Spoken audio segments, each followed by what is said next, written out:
আসসালামু আলাইকুম। আজকে আলোচনা করব মাই জেলি সম্পর্কে।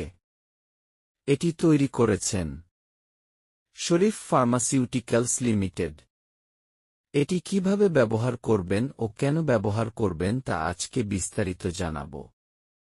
নির্দেশনা: এই জেলি দৈহিক মিলনকে সহজতর এবং আনন্দময় করার জন্য পিচ্ছিলকারক হিসেবে ব্যবহার নির্দেশিত। ইহা কন্ডম ব্যতীত অথবা কন্ডম এর সাথেও ব্যবহার উপযোগী। কন্ডম এর সাথে ব্যবহারের ক্ষেত্রে ইন্না পিচ্ছিলকারক হিসাবে কন্ডম এর বাহিরে প্রয়োগ করতে হয়। অনেক ক্ষেত্রে কন্ডম প্রয়োগ সহজতর করতে কন্ডম এর ভিতরেও ব্যবহার করা যেতে পারে।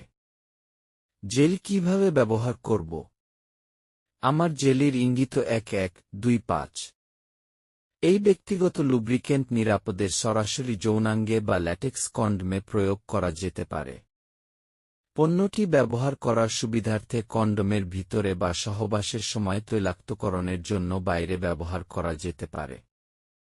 পার্শ্ব প্রতিক্রিয়া: এই জেলির তেমন কোনো পার্শ্ব প্রতিক্রিয়া পরিলক্ষিত হয় নাই। কিছু অ্যালার্জিক রিঅ্যাকশন দেখা যেতে পারে, যেমন চুলকানি, শ্বাসকষ্ট, স্ফীতি ইত্যাদি। সতর্কতা: কোনো ধরনের অস্বস্তি অথবা জ্বালাপোড়া হলে ব্যবহার বন্ধ করে দিতে হবে। এই জেলি নাক, মুখ, চোখ এবং কাটা স্থান থেকে দূরে রাখতে হবে এবং খাওয়া যাবে না। আশা করি সবাই ভালো আছেন। আমার ভিডিওটি ভালো লাগলে অবশ্যই সাবস্ক্রাইব করবেন এবং কোনো কিছু জানার থাকলে লাইক, শেয়ার, কমেন্ট করবেন। সকলকে ধন্যবাদ।